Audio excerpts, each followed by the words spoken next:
तो चलिए दोस्तों, आज के इस वीडियो में हम सीखने वाले हैं पास्ट कंटीन्यूअस टेंस के बारे में। इसके पहले वाले वीडियो में हमने आपको बता दिया है कि पास्ट इंडेफिनिट टेंस के वाक्यों का हम ट्रांसलेट कैसे बनाते हैं, और इस वीडियो में हम सीखेंगे कि पास्ट कंटीन्यूअस टेंस के जो वाक्य होते हैं उनका ट्रांसलेट हम किस प्रकार से बनाएं। तो चलिए बिना देर किए हम शुरू करते हैं पास्ट कंटीन्यूअस टेंस के बारे में।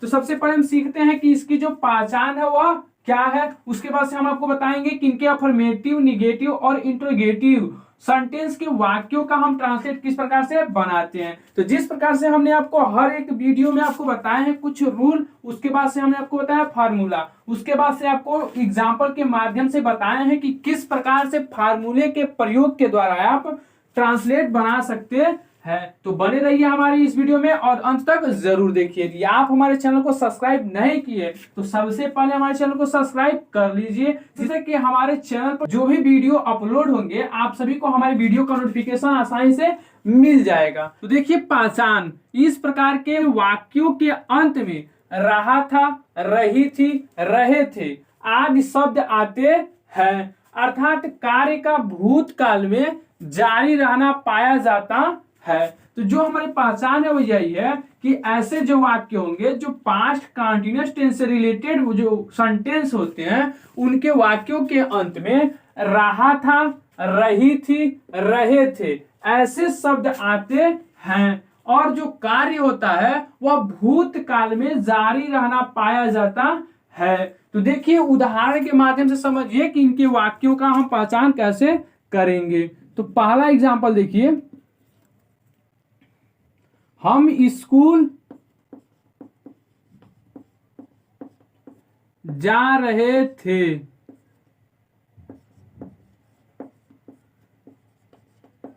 हमारा पहला एग्जाम्पल। और दूसरा एग्जाम्पल देखिए। तो देखिए, जो हमारा पहला एग्जाम्पल है हमने आपको बताया कि जो इसकी पहचान यही है कि वाक्य के अंत में रहा था, रही थे, रहे थे ऐसे शब्द आते हैं। तो देखिए, जो हमारा एग्जाम्पल है इसके वाक्य के अंत में हमें क्या मिला, रहे थे, और यही रहे थे हमें बताता है कि यह जो वाक्य है वह किससे संबंधित है, तो पास्ट कंटीन्यूअस टेंस से। ठीक उसी प्रकार से दूसरा एक वाक्य देखा जाए, वे बाजार जा रहे थे।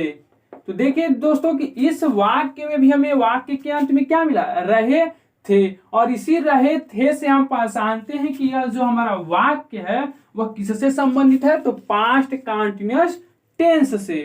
तो तीसरा एग्जांपल है कि बच्चे शोर मचा रहे थे। देखिए, इस वाक्य के भी अंत में भी क्या मिला, रहे थे, और यही रहे थे हमें बताता है कि जो हमारा वाक्य है वो किससे संबंधित है, तो पास्ट कंटीन्यूअस टेंस से।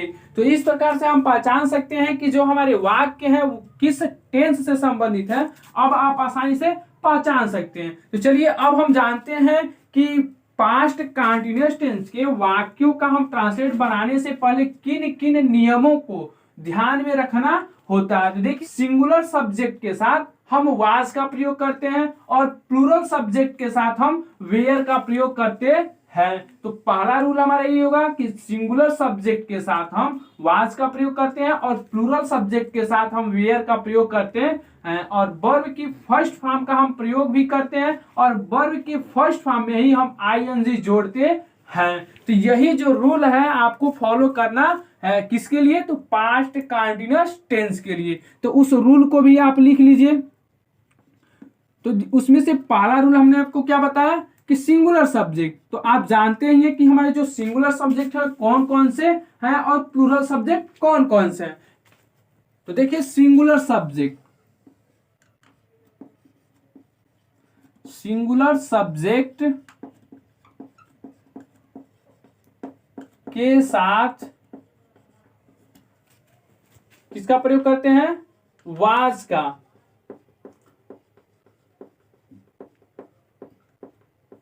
प्रयोग करते हैं। और ठीक जो दूसरा रूल है वह है कि प्लूरल सब्जेक्ट के साथ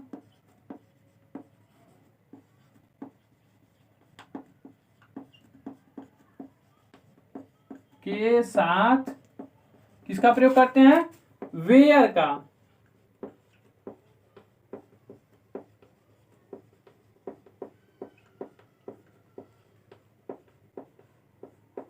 करते हैं। दो रूल हुआ। अब तीसरा रूल भी आप लिख लीजिए कि वर्ब की फर्स्ट फॉर्म का प्रयोग करते हैं।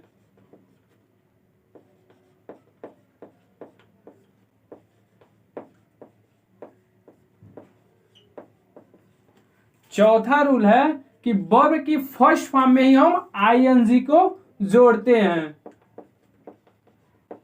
फर्स्ट फॉर्म में आईएनजी जोड़ते हैं। तो यह जो 4 रूल है आपको याद रहने चाहिए कि तब हम जाकर के पास्ट कंटीन्यूअस टेंस के वाक्यों का ट्रांसलेट सही ढंग से बना सकेंगे। तो अब हम सीखते हैं कि अफर्मेटिव सेंटेंस के वाक्य का हम इंग्लिश में ट्रांसलेट कैसे बनाएं। तो हर वीडियो में हमने आपको हर एक सेंटेंस का फार्मूला बताएं, तो इस वीडियो में भी आपको फार्मूला याद करना हो। जो फार्मूला है बहुत ही आसान है, यदि आप एक बार याद कर लेंगे तो बार बार आपको याद करने की जरूरत ही नहीं, क्योंकि अफर्मेटिव सेंटेंस का कोई भी यदि फार्मूला आप याद करेंगे तो सबसे पहले सब्जेक्ट होगा, उसके बाद से हेल्पिंग वर्ब होगा, उसके बाद से हमारा वर्ब की फर्स्ट फॉर्म हो या सेकेंड फॉर्म या थर्ड फॉर्म का प्रयोग करना होता है, उसके बाद से ऑब्जेक्ट होता है। यही सब याद करना आपको होता है। तो इस वीडियो में भी आपको उसी प्रकार का कुछ फार्मूले याद करने होते हैं, जिसमें से पहला है अफर्मेटिव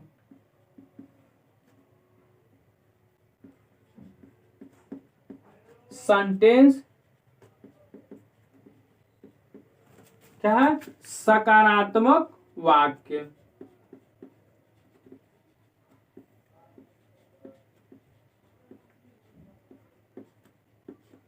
तो देखिए इसका फार्मूला हमारा यही है कि सबसे पहले हम सब्जेक्ट लिखते हैं। सब्जेक्ट के बाद हमारा होता है वाज या वेयर। वेयर को हम वर्ब भी पढ़ते हैं। उसके बाद से होता है हमारा वर्ब की फर्स्ट फॉर्म, और वर्ब की फर्स्ट फॉर्म के बाद होता है ING। उसके बाद से होता है हमारा ऑब्जेक्ट। यही हमारा जो है अफर्मेटिव सेंटेंस का फार्मूला है। सबसे पहले हम प्रयोग करते हैं सब्जेक्ट, उसके बाद से वाज या वेयर का प्रयोग करते हैं, उसके बाद वर्ब की फर्स्ट फॉर्म, उसके बाद से ING हम वर्ब की फर्स्ट फॉर्म में ही जोड़ते हैं, उसके बाद होता है हमारा ऑब्जेक्ट, और अंत में फुल स्टॉप। तो यही जो है हमारा क्या है? फार्मूला है। अब हम सीखते हैं एग्जाम्पल के माध्यम से कि अब पास्ट कंटीन्यूअस टेंस के वाक्यों का हम ट्रांसलेट कैसे बनाएंगे। तो देखिए अफर्मेटिव सेंटेंस का एक एग्जाम्पल, मोर नाच रहे थे। ठीक, तो देखिए यहाँ पे जो रहे थे से आपको पता चला कि हमारा किससे संबंधित है, तो पास्ट कंटीन्यूअस टेंस से। तो अब हम इसका ट्रांसलेट बनाते हैं। तो देखिए सबसे पहले हम लिखते हैं सब्जेक्ट। तो यहाँ पे सब्जेक्ट क्या है? मोर। तो मोर का क्या होता है? पीकॉक।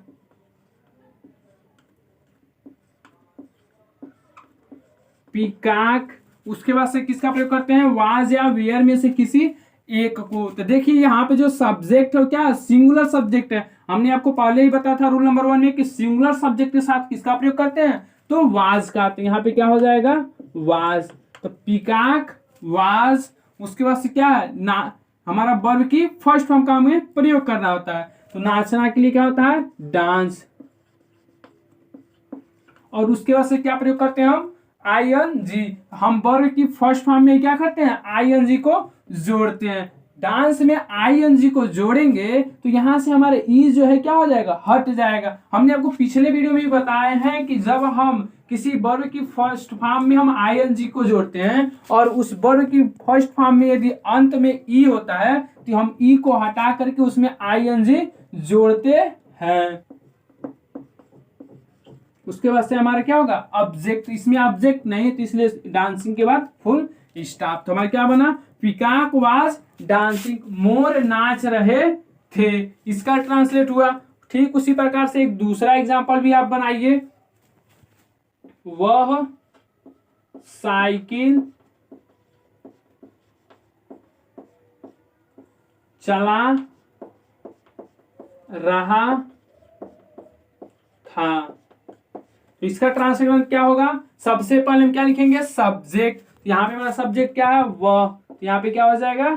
ही। उसके बाद से क्या प्रयोग करते हैं? तो वाज या वेयर में से किसी एक को। तो यहाँ पे हमारा जो सब्जेक्ट है क्या है? सिंगुलर, तो इसलिए हम यहाँ पे क्या प्रयोग करेंगे? तो वाज का। उसके बाद से क्या होता है? वर्ब की फर्स्ट फॉर्म। तो यहाँ पे भी हम वर्ब की फर्स्ट फॉर्म का प्रयोग करेंगे। तो यहाँ पे क्या है? चलाना। चलाने के लिए क्या होता है? चलाना। चलाने के लिए क्या होता है? राइड। तो यहाँ पे क्या हो जाएगा? राइड। उसके बाद से क्या प्रयोग करते हैं? तो ING। तो हम इसी में क्या करेंगे? ING जोड़ देंगे। क्या हो जाएगा? राइडिंग। He was riding. क्या चला रहा है? तो साइकिल। तो साइकिल क्या होता है? बाइसिकल। और अंत में फुल स्टॉप। तो क्या बना? He was riding bicycle. ठीक इसी प्रकार से हम तीसरे एग्जाम्पल भी बनाते हैं। तो तीसरा एग्जाम्पल है हमारा क्या? तीसरा एग्जाम्पल है तुम क्रिकेट खेल रहे थे। क्या है? कि तुम क्रिकेट खेल रहे थे। तो इसका भी जब हम ट्रांसलेट बनाएंगे तो क्या होगा? सबसे पहले हम क्या लिखते हैं? सब्जेक्ट। तो यहाँ पे सब्जेक्ट क्या है? तुम। तो उसके लिए क्या हो जाएगा? वाई। उसके बाद से क्या है? किसका प्रयोग करेंगे? तो वाज या वेयर में से किसी एक का। तो यहाँ पे क्या हो जाएगा? वेयर। क्योंकि यहाँ पे जो हमारा सब्जेक्ट है क्या है? प्लूरल है, इसलिए हम किसका प्रयोग करेंगे? तो वेयर का। उसके बाद से वर्ब की फर्स्ट फॉर्म। तो यहाँ पे क्या हो जाएगा? प्ले। और प्ले में ही हम क्या जोड़ेंगे? ING। तो क्या हो जाएगा? प्लेइंग। तो यू वे आर प्लेइंग। क्या खेल रहे थे? तो क्रिकेट। और अंत में फुल स्टॉप। क्या बना? You were playing cricket. तुम क्रिकेट खेल रहे थे। तो इस प्रकार से हमने सीखा अफर्मेटिव सेंटेंस के वाक्यों का हम ट्रांसलेट किस प्रकार से बनाते हैं। तो चलिए अब हम सीखते हैं निगेटिव सेंटेंस के वाक्यों का हम इंग्लिश में ट्रांसलेट कैसे बनाते हैं। तो बने रहिए हमारे वीडियो को। यदि आपने हमारे चैनल को सब्सक्राइब नहीं किया तो सबसे पहले हमारे चैनल को सब्सक्राइब जरूर करें। तो चलिए अब सीखते हैं हम निगेटिव सेंटेंस। अब हम सीखने वाले हैं निगेटिव सेंटेंस के वाक्यों का हम ट्रांसलेट कैसे बनाएं। तो देखिए जिस प्रकार से हमने अफर्मेटिव सेंटेंस के वाक्यों का ट्रांसलेट बनाने से पहले कुछ नियमों को हमने आपको बताया था, ठीक वही नियम जो है हमारे निगेटिव सेंटेंस में भी लागू होते हैं। तो देखिए जो हमारे निगेटिव सेंटेंस है उसे बनाने का जो फार्मूला होता क्या है। तो जो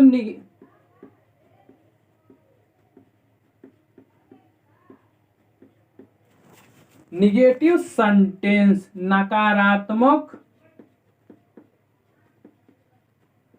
वाक्य। तो देखिए जो हमारे निगेटिव सेंटेंस है इनका जब हम ट्रांसलेट बनाएंगे तो जो रूल हमने आपको अफर्मेटिव सेंटेंस में बताया है ठीक उन्हीं रूल को ही फॉलो करना होता है निगेटिव सेंटेंस को भी बनाने में। इसमें भी वही प्रक्रिया लागू होगी कि सिंगुलर सब्जेक्ट के साथ वाज का प्रयोग करेंगे, प्लूरल सब्जेक्ट के साथ वेयर का प्रयोग करेंगे और वर्ब की फर्स्ट फॉर्म का प्रयोग करते हैं और वर्ब की फर्स्ट फॉर्म में ही हम ING जोड़ते हैं। बस सिर्फ एक ही चीज इसमें बढ़ जाता है निगेटिव सेंटेंस में, जो हमारे वाज और वेयर होते हैं उसके बाद हम नॉट का प्रयोग करते हैं। तो देखिए जो हमारा निगेटिव सेंटेंस का जो फार्मूला है वो यही है कि सबसे पहले हम प्रयोग करते हैं सब्जेक्ट। सब्जेक्ट के बाद हम प्रयोग करते हैं वाज या वेयर जो हम सब्जेक्ट के अनुसार चुनाव करते हैं और इसके तुरंत बाद हम प्रयोग करते हैं नॉट का और इसके बाद से होता है हमारी वर्ब की फर्स्ट फॉर्म के बाद होता है हमारा ING, उसके बाद से होता है हमारा ऑब्जेक्ट। तो यही जो फार्मूला है वह है निगेटिव सेंटेंस का कि सबसे पहले हम सब्जेक्ट का प्रयोग करते हैं, उसके बाद से वाज या वेयर का, उसके बाद होता है नॉट, उसके बाद से प्रयोग करते हैं वर्ब की फर्स्ट फॉर्म और वर्ब की फर्स्ट फॉर्म में ही हम ING को जोड़ते हैं, उसके बाद से होता है हमारा ऑब्जेक्ट। यह जो फार्मूला है हमारी निगेटिव सेंटेंस का। तो चलिए इस फार्मूले का प्रयोग हम उदाहरणों पर भी करते हैं। तो देखिए जो हमारा पहला एग्जाम्पल है यही है, मैं फुटबॉल नहीं खेल रहा था। क्या है? मैं फुटबॉल नहीं खेल रहा था। तो इसका जब हम ट्रांसलेट बनाएंगे तो क्या होगा, सबसे पहले हम सब्जेक्ट लिखते हैं। तो यहाँ पे लिखेंगे हम सब्जेक्ट, तो क्या हो जाएगा आई। तो इसमें से चुना करते हैं वाज या वेयर का। तो यहाँ पे हम किसका प्रयोग करेंगे, तो वाज। उसके बाद से हम किसका प्रयोग करते हैं, नॉट का, क्योंकि वाक्य में हमें क्या मिला है, नहीं। तो इसके लिए हम क्या प्रयोग करेंगे, तो नॉट। तो आई वाज नॉट। उसके बाद क्या प्रयोग करेंगे, तो वर्ब की फर्स्ट फॉर्म। यहाँ पे क्या खेलना है, क्या है, क्रिया है। तो क्या होता है, प्ले। और इसी में हम क्या करेंगे, आई एन जी जोड़ देंगे। क्या हो जाएगा, आई वाज प्लेइंग। उसके बाद से क्या लिखेंगे हम, ऑब्जेक्ट। तो क्या है ऑब्जेक्ट, फुटबॉल। तो क्या होगा, फुटबॉल। और अंत में फुल स्टॉप। इस प्रकार से हमारा क्या वाक्य बना, I was not playing football. मैं फुटबॉल नहीं खेल रहा था। ठीक उसी प्रकार से एक दूसरा एग्जाम्पल भी हम बनाते हैं। और दूसरा एग्जाम्पल है, वह बाजार नहीं जा रही थी। क्या है, वह बाजार नहीं जा रही थी। तो इसका जब हम बनाएंगे तो सबसे पहले क्या लिखेंगे, सब्जेक्ट। तो यहाँ पे क्या हो जाएगा, सी। उसके बाद से किसका, वाज या वेयर। तो यहाँ पे किसका प्रयोग करेंगे, तो वाज। उसके बाद से नाट के लिए नाट का प्रयोग करते हैं। उसके बाद से क्या होगा, जाना के लिए गो। और इसी में हम क्या करेंगे, आई एन जी जोड़ देंगे। क्या होगा, she was not going to market.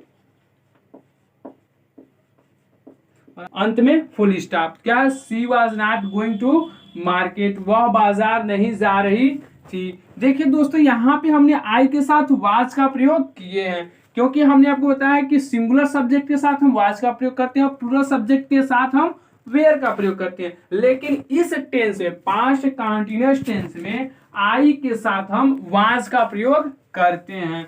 किसका प्रयोग करते हैं, तो आई के साथ वाज का प्रयोग करते हैं। तो अब हम बनाते हैं तीसरे एग्जाम्पल को। तो तीसरा एग्जाम्पल है, हम खाना नहीं बना रहे थे। इसका बनाएंगे तो क्या होगा, सबसे पहले सब्जेक्ट लिखते हैं। तो यहाँ पे क्या हो जाएगा, वी। उसके बाद किसका प्रयोग करते हैं, वाज या वेयर। तो यहाँ पे किसका प्रयोग करेंगे, तो वेयर। नाट नहीं के लिए नाट का। उसके बाद से बनाने के लिए क्या प्रयोग करते हैं, तो कुक। और कुक में ही हम क्या जोड़ते हैं, आई एन जी। तो क्या हो जाएगा, कुकिंग। ऑब्जेक्ट के लिए क्या है, फूड। ऑब्जेक्ट है हमारा फूड। और अंत में फुल स्टॉप। इस पर क्या बना, we were not cooking the food. हम खाना नहीं बना रहे थे। ठीक इसी प्रकार से चौथा उदाहरण भी आप बनाइए। चौथा उदाहरण है, वे नाच नहीं रहे थे। देखिए जो चौथा एग्जाम्पल है, आपको बनाना है और कमेंट करके बताना है कि इस वाक्य का ट्रांसलेट क्या होगा। यह जो वाक्य है यह आपको बनाना है और कमेंट करके बताना है। तो चलिए अब हम सीखते हैं इंट्रोगेटिव सेंटेंस के वाक्यों का हम ट्रांसलेट किस प्रकार से बनाते हैं। तो चलिए बिना देर के हम शुरू करते हैं इंट्रोगेटिव सेंटेंस। तो अब हम सीखने वाले हैं इंट्रोगेटिव।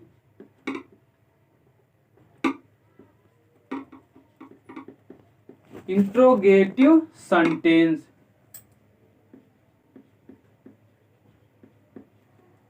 प्रश्नवाचक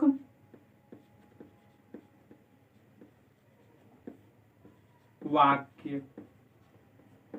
देखिए जो हमारे इंट्रोगेटिव सेंटेंस है इनका जब हम ट्रांसलेट बनाएंगे तो उस समय भी हम इन्हीं 4 नियमों का प्रयोग करते हैं। इसमें क्या होता है कि जो हमारे वाज और वेयर होते हैं वह सब्जेक्ट से पहले प्रयोग किए जाते है। तो देखिए जो इसके फार्मूला है वो यही है कि सबसे पहले हम प्रयोग करते हैं वाज या वेयर का, उसके बाद से प्रयोग करते हैं हम सब्जेक्ट, और सब्जेक्ट के बाद हमारा होता है वर्ब की फर्स्ट फॉर्म, और उसके बाद होता है हमारा ING, उसके बाद से हम प्रयोग करते हैं ऑब्जेक्ट। इसका प्रयोग करते हैं ऑब्जेक्ट, और अंत में क्वेश्चन मार्क, क्योंकि इंट्रोगेटिव सेंटेंस के वाक्यों के अंत में हमें प्रश्नवाचक चिन्ह लगाना आवश्यक होता है। तो यह जो फार्मूला प्रयोग करते हैं हम, फार्मूला जो पहला है, इसका प्रयोग हम करते हैं उस समय जब हमारे जो प्रश्न सूचक शब्द वाक्य के शुरू में आते हैं, तो उस समय हम प्रयोग करते हैं पहले वाले फार्मूले को। यदि हमारा जो प्रश्न सूचक शब्द है वाक्यों के बीच में आते हैं, तो उस समय हम प्रयोग करते हैं दूसरे नंबर के फार्मूले को। तो दूसरा नंबर का जो फार्मूला यही है कि सबसे पहले हम लिखते हैं क्वेश्चन वर्ड को,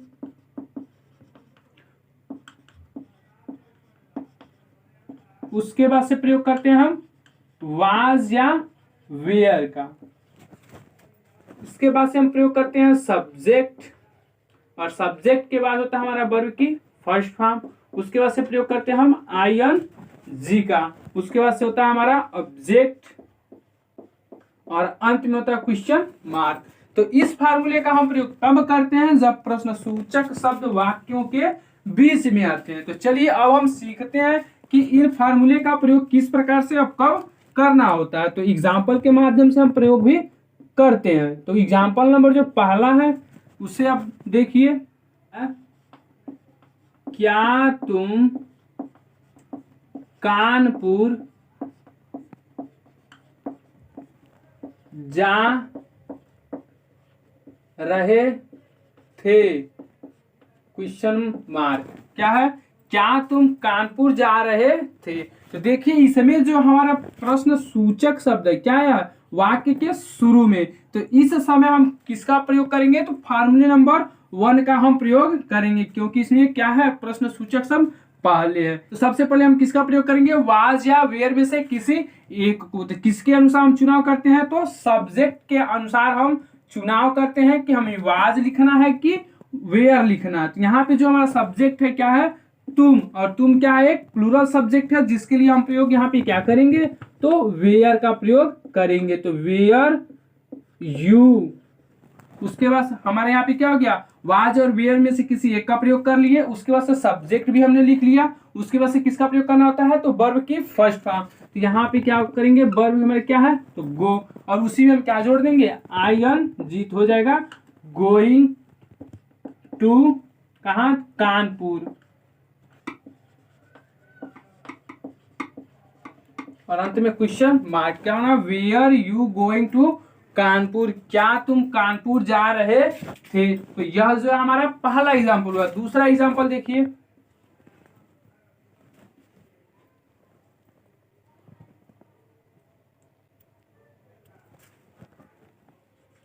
वह कल क्या खा रहा था, अंत में क्वेश्चन मार्क। तो हमारा क्या है वाक्य, वह कल क्या खा रहा था। तो इसमें देखिए जो हमारा प्रश्न सूचक शब्द क्या है, वाक्य के बीच में, जब हमारा प्रश्न सूचक शब्द वाक्य के बीच में होता है तो हम प्रयोग करते हैं फार्मूले नंबर 2। क्या है कि सबसे पहले क्वेश्चन वर्ड को लिखते हैं, उसके बाद वाज और वेयर का प्रयोग करते हैं, उसके बाद होता है हमारा सब्जेक्ट, उसके बाद होता है वर्ब की फर्स्ट फॉर्म, उसी में प्रयोग करते हैं हम ING, उसके बाद होता है हमारा ऑब्जेक्ट। तो इस जो हमारा एग्जाम्पल नंबर 2 है उसमें प्रयोग होगा फार्मूला नंबर 2। सबसे पहले हम क्या लिखेंगे, तो क्वेश्चन वर्ड। तो यहाँ पे क्या है, क्या, तो क्या के लिए क्या होता है, व्हाट, उसके बाद हम क्या प्रयोग करेंगे, वाज और वेयर, किसके अनुसार चुनाव करते हैं, तो सब्जेक्ट के अनुसार। यहाँ पे सब्जेक्ट क्या है, वह, इसके लिए यहाँ पे हम क्या प्रयोग करेंगे, तो वाज का। तो व्हाट वाज ही, खाने के लिए क्या होता है, तो ईट, और ईट में हम ING जोड़ देंगे, क्या होगा, व्हाट वाज ही ईटिंग।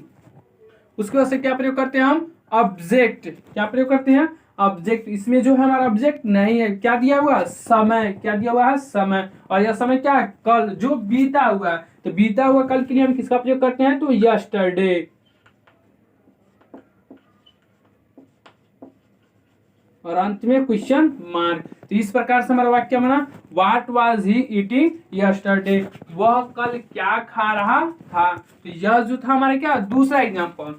ठीक इसी प्रकार से यदि हम अन्य एग्जाम्पल को भी देखें तो इसी प्रकार से हम हल करते हैं। तो अब हम सीखते हैं कि इंट्रोगेटिव निगेटिव सेंटेंस के वाक्यों का हम ट्रांसलेट कैसे बनाते हैं। तो देखिए हर वीडियो में हमने आपको बताया है कि जिस प्रकार से इंट्रोगेटिव सेंटेंस के वाक्यों का हम ट्रांसलेट बनाते हैं, ठीक इसी प्रकार से हम इंट्रोगेटिव निगेटिव सेंटेंस के वाक्यों का भी हम ट्रांसलेट बनाते हैं। बस क्या होता है कि सब्जेक्ट के बाद हम प्रयोग कर देते हैं नॉट का, तो हो जाता है हमारा इंट्रोगेटिव निगेटिव सेंटेंस। फार्मूला हमारा सेम होता है, बस हम प्रयोग कर लेते हैं सब्जेक्ट के बाद से नॉट का प्रयोग कर लेते हैं। तो देखिए उसका भी हम फार्मूला लिख दे रहे हैं, इंट्रोगेटिव निगेटिव सेंटेंस। तो इसका फार्मूला देखिए सेम टू सेम इंट्रोगेटिव का ही होगा। सबसे पहले वाज, उसके बाद से हम प्रयोग करते हैं वेयर, इसके बाद से होता है हमारा सब्जेक्ट। बस हमारा क्या होता है, सब्जेक्ट के बाद तुरंत हम प्रयोग कर लेते हैं नॉट का। उसके बाद तो सेम टू सेम जो हमारा इंट्रोगेटिव का होता है। उसके बाद से होता है हमारा ऑब्जेक्ट, और ऑब्जेक्ट के अंत में क्या होता है, क्वेश्चन मार्क। यह जो है हमारा क्या, पहला फार्मूला है। उसके बाद से हमारा दूसरा फार्मूला, सबसे पहले हम प्रयोग करते हैं क्वेश्चन वर्ड का। उसके बाद से होता है हमारा वाज या वेयर। उसके बाद से होता है सब्जेक्ट, उसके बाद से प्रयोग करते हैं हम नॉट का। उसके बाद से होता है हमारा वर्ब की फर्स्ट फॉर्म। उसके बाद से होता है हमारा ऑब्जेक्ट, और अंत में होता है क्वेश्चन मार्क। तो देखिए हमने बताया था कि फार्मूला नंबर 1 का प्रयोग कब करते हैं, जब हमारा प्रश्न सूचक शब्द वाक्य के शुरू में आता है। तो इसमें भी वही प्रक्रिया करनी है। दूसरे में क्या है कि जब प्रश्न सूचक शब्द वाक्य के बीच में आता है तब हम प्रयोग करते हैं फार्मूला नंबर 2 का। तो देखिए एक फार्मूला एग्जाम्पल भी देख लेते हैं। तो पहला एग्जाम्पल यही है कि क्या वे हंस नहीं रहे थे। क्या है, क्या वे हंस नहीं रहे थे। तो इसका जब हम ट्रांसलेट बनाए तो किस फार्मूले पर काम करेगा, तो पहले पर, क्योंकि यहाँ पे जो प्रश्न सूचक शब्द क्या है वाक्य के शुरू में, इसलिए यहाँ से हम शुरू करेंगे। तो यहाँ पे जो सब्जेक्ट क्या प्लूरल है, तो इसलिए हम यहाँ पे किसका प्रयोग करेंगे, तो वेयर। उसके बाद से सब्जेक्ट दे हो गया। उसके बाद से किसका प्रयोग करते हैं, नॉट का। उसके बाद से किसका प्रयोग करेंगे हम, वर्ब की फर्स्ट फॉर्म। तो यहाँ पे हंसना क्या है, क्रिया है, और इसी में हम जोड़ देते हैं आयन जी। तो क्या हो जाएगा, लाफिंग, और अंत में क्वेश्चन मार्क, क्योंकि इसमें ऑब्जेक्ट नहीं है। ठीक इसी प्रकार से दूसरा एग्जाम्पल देखा जाए, जो फार्मूला नंबर 2 है, इस पर आधारित एक वाक्य को हम बना रहे हैं। तो इसका एग्जाम्पल यही है, वे बाजार क्यों नहीं जा रहे थे। तो क्या है, वे बाजार क्यों नहीं जा रहे थे। तो इसमें जो देखिए प्रश्न सूचक शब्द क्या है वाक्य के बीच में। तो सबसे पहले हम इसका स्पेलिंग लिखेंगे क्वेश्चन वर्ड। तो क्यों के लिए क्या होता है, तो वाई। उसके बाद हम सब्जेक्ट देखते हैं कि हमारा सब्जेक्ट सिंगुलर है या प्लूरल। यहाँ पे क्या सब्जेक्ट प्लूरल है, तो इसके लिए हम प्रयोग करेंगे वेयर का, दे। इसके बाद से प्रयोग किसका करेंगे हम, नॉट का। उसके बाद होता है हमारा वर्ब की फर्स्ट फॉर्म क्या है, गो, और इसी में हम क्या जोड़ेंगे, आईएनजी, हो जाएगा गोइंग टू मार्केट, और अंत में क्वेश्चन मार्केट। क्या बना, वाई वे और they not going to market, वे बाजार क्यों नहीं जा रहे थे। तो आशा करते हैं कि आपको हमारे वीडियो अच्छा जरूर लगा। तो कमेंट करके जरूर बताइए, और हमारे चैनल को सब्सक्राइब करना ना भूलिए। चलिए दोस्तों, मिलते हैं नेक्स्ट वीडियो में।